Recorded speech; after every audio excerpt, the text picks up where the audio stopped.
Alright, happy Friday Eve. Kanye did not drop. No, but he did call his wife a white supremacist. And he also did the most legendary tweet of all time, which I just thought was just hilarious. In Jesus' name, like space, no cap. And I just thought that was good. That is pretty funny. Literally no cap. But in Jesus' name. I am quite worried about him with all of his tweets, to be honest. Yeah, he's a bit wild at the moment. So and then did you see his haircut? He's going to get locked up by the doctor. Have you had the 2020 shade? Or not? Was it spray paint? I don't actually know. No, I think it was like tracks. No. His hair's not that black, is it? It was like extremely dark. It looked like... Was it? That's insane if that was in his hair. I thought it was paint. There's no way a barber could do that. I refuse to believe. It looks like it's painted on his bald head. I think it is actually, yeah. Sorry, we're sort of diverging here. But how heartbreaking was it when he said that he almost killed his daughter? Yeah. Like referring to aborting her. Yeah. And that, like, his dad wanted to abort him. Yeah. Just because he was too busy. Crazy stuff right there. Yeah. No, I wish the best for Kanye. He's in a manic episode right now. Yeah, definitely. But he's a genuinely good guy as well. And apparently, Kim Kardashian tried to sleep with Meek Mill. That's the rumor going around. When was that? I don't know, like at the start of the year? Because he said he's been trying to do it for a while. So it wasn't recent. Like he said he's trying to get a divorce. Yeah. I don't really know. Is it real? I don't really know. And then he said Lil Baby won't talk to him. But then Lil Baby said, I didn't even know you wanted to talk to me.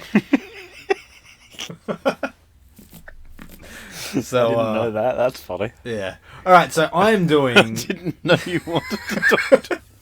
Because he said, I can't even get Lil Baby on the album. And then Lil Baby said, didn't even know you wanted it. Oh, come on. And then that's why some people think the album was delayed, because now he wants the song on the album. Oh, okay. Right, Lil Baby paid... I think he cost like $100 a feature. Oh, that's nothing to Kanye. He's a baller. Alright, so I'm doing No Pressure by Logic. This is the follow-up to his debut album, because all the others have come out as sort of mixtapes or something else. So this is actually his second album. He's been around for a while. Yeah, so that was Under Pressure, and then this one's No Pressure. What was Confessions of a Dangerous Mind? That must have been a mixtape too, then. Yeah, it must have been, yeah. But this is his retirement album. This is his retirement album. He has no more albums coming. I will quote him here. It says, "It's been a great decade. Now it's time to be a great father." So he has become a father. And the album does have some mature themes on it. He's talking about his son and the song... What's it called? I can't... Well, I know his dad was a bit of a deadbeat as well. Yeah. So he wants to try and change that. Oh, it's Dad Bod. Let me just get that up. He talks about his son a lot in that. But this album, although it has some very good songs on here, and I do think the beginning and the end sort of petered off for me. I didn't really like any at the beginning or the end, because they all sort of sound the same. I did enjoy the middle sort of portion from... Let me find the track list again. From... Soul Food, which is track 6, to about track 12, which is A to Z, like A, the number 2, and then Z, which is a very cool concept, A to Z. I will play a bit of that song. Have you heard it? I have not. So he's basically raps with that letter, and then there's like a voice that goes over the top, and it's like A, and then he like raps, that's dope. and then that's but it's like pretty talented, all in one piece. So like the voices over him rapping, so it'll be like B, and then he'll come in. Yeah, that's really talented. I like that a lot. He does have, and it's all one verse, which is really cool. And then he does at the end of that, I think he ruins it, because he does that in about a minute and a half, and then he has So what is it, freestyle then? I'm not sure. I don't know if it's a freestyle. But then I wouldn't expect it to be. There's like a sort of interlude where he puts on for his friends. They're sort of around in this room, they must be. And he plays them his old tape from 2005. And okay. he's like, he sounds very similar to what he does now. Oh, no, wait. Sorry, I read that wrong. So this is his 7th album, but this is the sequel to Under Pressure. So all the other ones have been albums, but this is... So that the first album that came out and the last album are meant to be listened to right next to each other. Okay. So I do want to say... that. I do sort of commend him for going out like this. He's going out on his own terms. And he's sort of not letting anyone dictate, oh, you have to rap for this long, or you have to do this, and you have to do that. So let's get into some of my favourite tracks. So for me, Dad Bod was quite boring until I realised actually what it was about. So he just says like... in this, he also says, I love my wife like Chance, which I thought was quite funny. Yeah, that is actually pretty funny. So in this song, he talks about like, oh, I drive up the street to Target. I don't do hard drugs or beat my wife, but the paparazzi still want to start shit. I don't answer their questions. I leave them in the dark. Then I walk through the automatic doors. A couple of fans spot me, but shit, I ain't on tour. I ain't trying to ignore her, but I head to aisle 4 because my drawers stank as fuck. And then I need some new drawers. Then I spot some more fans, stand hella hardcore, ask him for a picture, and I say sure. And I'm like, well, I don't care about all this. Like, but then he brings it all together, and he says, I mean, why would I rap about this everyday shit when I can murder punchlines and sound dope like this? Which I thought was cool. Yeah. Because like he's saying that like some rappers rap about what they do every day, but I rap about what I want to rap about. Yeah. And I thought that was good. He sort of brought me, he took me for a walk and then he brought me right back, which I thought was good. The outros on these and sort of the woman talking in like the glitched, broken voice, I didn't really like. I thought they didn't really serve a purpose. She comes in after every couple of songs and she'll be like, this album was recorded in 7 days. And then that'll be like the end. And then it'll be like, and then it listed a few animes and we're like, these animes were on repeat when making this album. And then it was like, I didn't care about all that.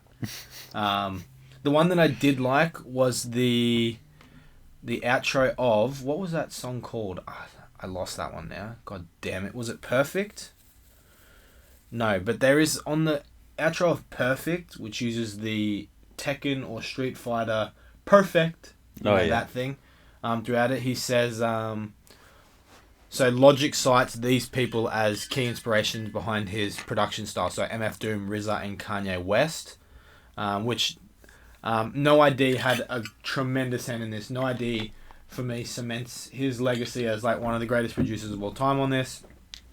It sounds so great. There's songs with trumpets, songs with drums, great samples, and obviously he tutored Kanye West into becoming one of the greatest producers of all time, and now he's had a massive hand in this, and every song is really fantastic, and the looping and the overall sound quality is just amazing. And some songs on here you're just blown away by just the beats themselves, not even before Logic raps. Alright, so then we move to Soul Food, which I thought was actually really good. He raps very with a lot of intensity, and I thought it was really good.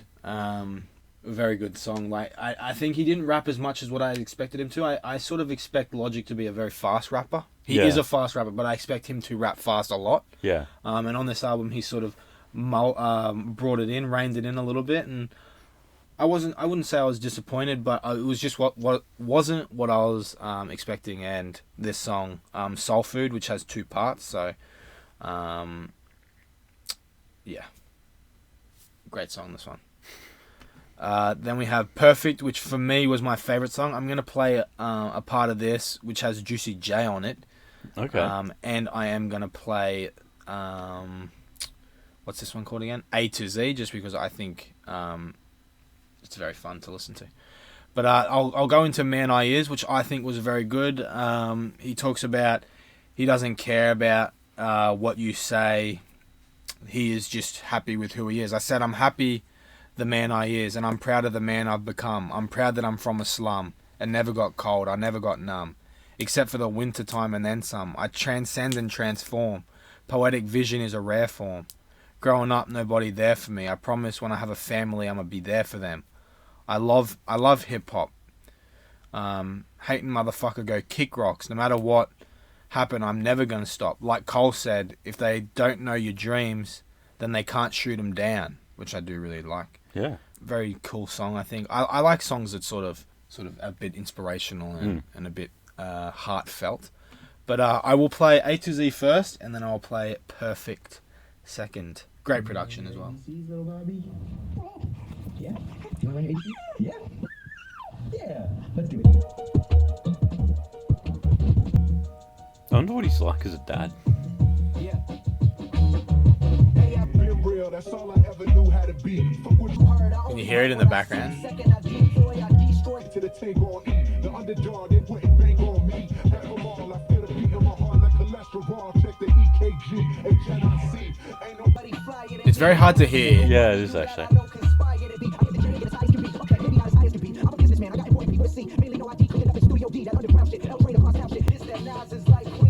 And I like that he times it so it comes in like on there. He's like, and then the L comes in on the word.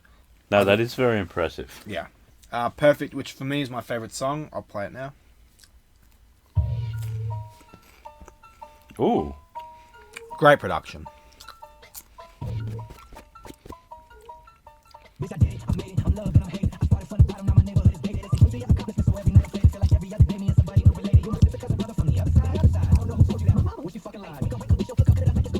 Yeah, this is hard.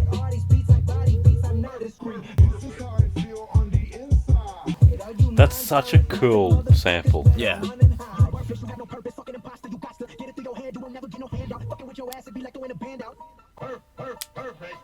I love it so much.